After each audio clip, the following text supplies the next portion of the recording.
Everyone, welcome back to my channel. तो आज की इस वीडियो में हम लोग देखने वाले हैं क्लास 9th बी हाइव का चैप्टर नंबर 4 के question answer, that is a truly beautiful mind. So ये ट्रूली ब्यूटीफुल माइंड पूरा है सबसे ग्रेट साइंटिस्ट के बारे में, दैट इज़ एल्बर्ट आइंस्टीन के। ठीक है, सो स्टार्ट करते हैं हम अपने फर्स्ट क्वेश्चन से। सो इसमें हमें बताना है कि कौन सी लाइन कौन से पैराग्राफ के उसमें बोली गई है। ठीक है, तो उसके जो कुछ हेडिंग्स है वो कौन से पैराग्राफ में बोली गई है। सो यहाँ हम देखेंगे आइंस्टाइन इक्वेशंस। सो आप देखो तो आइंस्टाइन इक्वेशन क्या है, पैराग्राफ नंबर 9 में दी गई है। ऐसी अगर हम बात करें Einstein meets his future wife, so 7th paragraph में अपने फ्यूचर वाइफ से मिला था, दैट इज क्या नाम था उनका, वो आप कमेंट बॉक्स में ज़रूर बताएंगे। द मेकिंग ऑफ वायोलिनिस्ट, सो वो वायोलिनिस्ट कब बने थे, उनको वायोलिनिस्ट के बारे में कौन से पैराग्राफ में दिया था, तो चैप्टर पैराग्राफ 3 में दिया था। Okay, Mileva and Einstein's mother, उन दोनों के बारे में जब उसकी मदर कह रही थी कि मिलेवा तो 3 साल बड़ी है, तो वो कौन से पैराग्राफ में दी थी, पैराग्राफ नंबर 10 में। तो ये देखिए आइंस्टाइन की वाइफ का नाम ही मिलेवा था। ऑल राइट, और ये आइंस्टाइन कौन सी वाली वाइफ की बात हो रही है यहाँ पे, अगर हम 7 पैराग्राफ में आके देखें तो यहाँ पे मिलेवा मैरिक की ही बात हो रही है। ठीक है, आगे देखते हैं अब हम। A letter that launch arms race, अब आर्म्स रेस में इनका जो लेटर था वो कब हुआ था, कब उसमें दिया था इन्होंने, सो 15th पैराग्राफ में दिया था, जहाँ पे आइंस्टीन ने लेटर किसको लिखा था, फ्रैंकलिन डे रोजवेल्ट को दिया था, रॉसवेल्ट को। A desk drawer full of ideas, so ये पैराग्राफ नंबर 8 में दिया है हमको। ठीक है, कि जो क्या नाम था, एल्बर्ट आइंस्टीन पैराग्राफ, वो अपना जो इम्पोर्टेंट चीज़ें थी वो अपने उसमें रखते थे ड्रॉअर में, जिसका नाम क्या था, ऐसे ही था ना कुछ, ब्यूरो ऑफ थियोरेटिकल फिजिक्स है ना, उसमें रखते थे ये। तो ये पैराग्राफ 8 में दिया था। मैरिज एंड डिवोर्स, अब उनकी मैरिज कब हुई थी और डिवोर्स कब हुई थी, पैराग्राफ नंबर 11 में दिया हुआ है हमको। जहाँ पे क्या हुआ था मैं आपको बता देता हूँ थोड़ा सा। उनकी मैरिज हुई थी 1903 में और उनका डिवोर्स हुआ था 1919 में। ठीक है, नेक्स्ट आते हैं, who had these captions about Einstein. अब ये जो कैप्शंस हैं ये कौन किस लिए बोलता था। सो ऑब्वियस ही बात है, जो बोलेगा वो आइंस्टीन के बारे में ही बोलेगा। So who had this opinion about Einstein, he was boring. तो ये कौन बोलता था, उनके प्लेमेट्स बोलते थे, क्योंकि उनके साथ खेलते नहीं थे, क्योंकि आइंस्टीन को समझ में नहीं आता था कि क्या खेलूँ, तो वो रोबोट टॉय से ही खेलते थे। तो और जो बाकी के उनके जो प्लेमेट्स थे उनको लगता था कि कितना बोरिंग है। He was stupid and would never succeed in life. अब ये किसने बोल दिया, हेडमास्टर ने बोल दिया। बताओ, हेडमास्टर टीचर्स भी ऐसे बोलते हैं कि ये स्टूपिड है, ये लाइफ में ऐसे सक्सेस नहीं कर पाएगा। तो हमें इसको नेगेटिव वे में ना लेके, अगर हम इसको पॉजिटिव वे में ले कि अगर हम टीचर की बात को रॉन्ग प्रूफ कर दे तो कितना अच्छा रहेगा। अगर हम उसको पॉजिटिव नेगेटिव वे में ले जाएंगे तो फिर आपको पता ही है। तो हमेशा हर एक चीज़ जो टीचर बोले उसको पॉजिटिव वे में लेना चाहिए। ही वॉज अ फ्रीक, अब ये कौन बोलता था, ये उनकी मदर बोलती थी कि वो फ्रीक है। ठीक है, जब वो पैदा था अब उनकी मम्मी को ऐसा क्यों लगा कि ये फ्रीक है। पहली बात तो जब वो बॉर्न हुए थे तो वो 2 साल तक कुछ बोले नहीं थे। फिर उसके बाद वो 2 साल बाद बोले तो वो हर एक चीज़ को 2 बार रिपीट करते थे, जैसे कि ही वॉज अ फ्रीक। तो ऐसे आइंस्टाइन बोलते थे। अब उसके बाद तीसरी बात क्या थी, उनका जो हेड था वो नॉर्मल से थोड़ा ज़्यादा बड़ा था। ठीक है, तो उनकी मम्मी को ऐसा लगता था कि ये तो फ्रीक है, तो थोड़ा पागल है ना। तो ये ऐसा किसको लगता है, तो उनकी मदर को लगता था। नेक्स्ट आते हैं हम क्वेश्चन नंबर 3 पे। Explain what the reason for the followings are. Einstein leaving the school in Munich for good. अब आइंस्टीन ने स्कूल जो म्यूनिच में था उसको अब अच्छे के लिए क्यों छोड़ा। सो आइंस्टीन लेफ्ट, सो ये देखो, Einstein left the school in the Munich for ever because of the school regimentation he often a clash with his teachers। so क्या था यहाँ पे कि जो स्कूल का रेजिमेंटेशन था, यानी कि स्कूल के जो रूल्स थे वो क्लैश थे, यानी कि उनको बिल्कुल भी अच्छा नहीं लगता था स्कूल का बिहेवियर, स्कूल के रूल्स। सो आइंस्टाइन ने म्यूनिच का जो स्कूल था वो लीव कर दिया। ठीक है, आगे देखते हैं अब हम।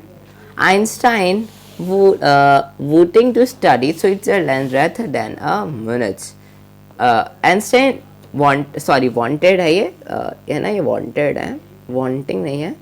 Einstein wanted to study in German. अब क्या करना चाहते थे वो, जर्मन में पढ़ाई करना चाहते, speaking Switzerland rather in Munich because it was more liberal than much. सो जो आइंस्टीन थे वो स्टडी करना चाहते थे जर्मन के स्विट्ज़रलैंड में, बल्कि किससे, rather than मुनिच, बिकॉज वो ज़्यादा लिबरल थे. लिबरल का क्या मतलब होता है यहाँ पे हम देखते हैं, तो लिबरल का मतलब वो होता है जो एक दूसरे की रिस्पेक्ट करे, एक दूसरे के ओपिनियन की रिस्पेक्ट करे, ठीक है, विलिंग और अंडरस्टैंड और समझे तो, ठीक है. तो वो मुनिच के स्कूल में नहीं था, तो इसलिए आइंस्टाइन ने छोड़ दिया था वो स्कूल, ठीक है. Einstein sing in Mileva and Elle. So Einstein को मिलेवा जो थी वो एक एले की तरह क्यों दिखाई दी, एक एले क्यों दिखा उनको उनमें. तो देखते हैं अब हम, एले का क्या मतलब होता है, अ फ्रेंड और एन एसोसिएट, एक फ्रेंड के रूप में क्यों दिखाई दिया, ठीक है. Einstein saw in Mileva and ally because she too was against and philistines like him. So जो आइंस्टाइन थे उन्होंने मिलेवा में वही देखा, वो उनको फ्रेंड की तरह क्यों लगते थे, क्योंकि वो मिलेवा जो थी वो भी अगेंस्ट थी किसके, फिलिस्टाइंस के, जैसे कि आइंस्टाइन भी अगेंस्ट था.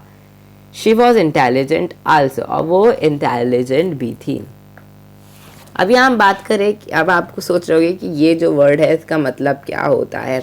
तो इसका मतलब होता है a word use to disapprovingly to talk about people why do not like art, literature और म्यूजिक. सो आइंस्टीन क्या थे, बहुत पहले के उसके टाइम के थे. आइंस्टीन कौन से के थे, वो 1879 में थे, 1879 के टाइम पे थे, जहाँ पे लोग वागों को, जो कुछ लोग थे, मतलब मोस्ट ऑफ द लोगों को लिटरेचर, म्यूज़िक और आर्ट वगैरह ऐसा फालतू ही लगते थे, ठीक है. तो वो आइंस्टीन उसके खिलाफ थे कि नहीं ये फालतू चीज़ नहीं है, ऐसे ही मिलेवा का कहना था. तो इसलिए, और वो मिलेवा आल्सो इंटेलिजेंट थी, तो इंटेलिजेंट अच्छे लगे तो एक दूसरे को, तो आइंस्टाइन को मिलेवा एक एली की तरह लगी, यानी कि एक फ्रेंड की तरह लगी. What do this tell you about Einstein. और हम क्या कहना चाहेंगे अबाउट आइंस्टीन के बारे में. सॉरी, ये जो हमें जितनी भी लाइन दी गई थी, ये तीन जो हमने तीन बात करी थी, इनसे हम आइंस्टीन के बारे में क्या कहना चाहेंगे, सो वो देखते हैं अब. All this tell us Einstein was against strict discipline. So Einstein क्या थे, एकदम स्ट्रिक्ट डिसिप्लिन के अगेंस्ट थे, यानी कि स्ट्रिक्ट डिसिप्लिन उनको बिल्कुल भी अच्छा नहीं लगता था. और वो क्या थे, बहुत जीनियस थे और लिबरल थे. लिबरल यानी कि दूसरों की रिस्पेक्ट करते थे. वो ऐसे नहीं थे कि वो पढ़ाई में घुस रहते थे, नहीं, वो उसी के साथ साथ दूसरों के साथ मिलते जुलते थे, रिस्पेक्ट करते थे एक दूसरे के ओपिनियन की, और सबको अंडरस्टैंड यानी कि समझते थे. और वो एग्रीकल्चरल भी थे. और he loved these who loved art, literature and music. और वो उन लोगों को पसंद करते थे जिनको लिटरेचर, म्यूज़िक और आर्ट अच्छा लगता है, ठीक है. और वो कल्चरल क्यों थे, इन्हीं सब की वजह से वो कल्चरल थे, ठीक है. Why did Einstein call his desk drawer of the patent office. So अपने डेस्क को क्या बुलाते थे जो ड्रॉअर में थी पेशेंट ऑफिस में, पेशेंट ऑफिस में, ठीक है. क्यों. So Einstein called his desk for the patent office is bureau of the theoretical physics. क्यों, क्योंकि वो उसमें, because he was developing his own idea in secret and started them to the drawer. तो वो क्या करते थे, जब काम हमसे फ्री हो जाते थे तो वो लोग क्या करते थे, डेवलप करते थे अपने खुद के सीक्रेट आइडियाज़, और जो उनके पेपर्स वगैरह थे वो उस ड्रॉअर में रखते थे, जिसका नाम क्या था, the bureau of theoretical physics. Alright, next देखते हैं. Why did Einstein write a letter to Franklin Roosevelt? अब आइंस्टीन ने फ्रैंकलिन रॉसवेल्ट को क्यों लेटर लिखा, तो वह अब हम देखते हैं. Einstein wrote a letter to American President Franklin Roosevelt in which he warned him out to development of atomic bomb by Germans and it is misuse. तो उन्होंने लेटर इसलिए लिखा था American president that is Franklin Roosevelt को, कि वो warn करना चाहते थे कि जर्मन्स ने एटॉमिक बॉम्ब बना लिया है और वो शायद पॉसिबिलिटी उसकी मिसयूज़ कर सकते हैं एटॉमिक बम का. क्योंकि उस टाइम पे कौन आ गए थे, वहाँ पे आ गए थे वो क्या बोलते हैं, बता जल्दी, हिटलर आ गया था, नजीज आ गए थे, ठीक है. सो जिसके बारे में हमारा एक पूरा चैप्टर भी है क्लास 9th हिस्ट्री की बुक का चैप्टर नंबर 3 है ना, तो वो भी उसके बारे में, ठीक है। अमेरिका प्रेसिडेंट तो इसलिए करवाया था। Question number 6, why did Einstein react to bombing of. So इसमें बताया गया है कि जो आइंस्टीन थे और जब उनको पता चला था कि उनके ऊपर बॉम्ब हुआ है हिरोशिमा पे और नागासाकी पे, तो उन्होंने रिएक्ट कैसा करा था। So Einstein was shaking by the destruction caused bombs in Hiroshima and Nagasaki. So वो क्या हो गए थे, जॉल्टेड। यहाँ पे हम जॉल्टेड को काट के ना यहाँ पे हम लिख देते हैं शेक्ड, है ना, यहाँ पे हम लिख देते हैं शेक्ड। 2 सेकेंड, पेन दूसरा ले लेता हूँ। शेक्ड, इसको काट दिया जॉल्टेड को, ठीक है, शेक्ड हो गए थे वो। By the destruction caused by the bombs in Hiroshima and Nagasaki, he wrote a public message to the United Nations. So अब उन्होंने क्या लिखा, उन्होंने पब्लिक मैसेज लिखा। पब्लिक मैसेज क्या होता है? पब्लिक मैसेज वो चीज़ होती है जो आप किसी प्रेसिडेंट को या प्राइम मिनिस्टर को एक कोई नोट भेजते हो, तो उन्होंने पब्लिक मैसेज भेजा to United Nations demanding the formation of world government to stop developing nuclear weapons। तो उन्होंने लिखा लेटर किसको? यूनाइटेड नेशंस को, कि वर्ल्ड गवर्नमेंट जो है वो डेवलपिंग न्यूक्लियर वेपन को डेवलप करना बंद करते, क्योंकि इससे बहुत ज़्यादा नुकसान हो जाता है और इसका कोई फ़ायदा भी नहीं है लड़ाई करने से। सो इसका जो फॉर्मेशन ऑफ वर्ल्ड से उन्होंने डिमांड करी थी to stop developing of nuclear weapon, ठीक है। क्वेश्चन नंबर 7 पे आ जाते हैं हम। लास्ट क्वेश्चन है आई थिंक ये, हाँ लास्ट क्वेश्चन है ये।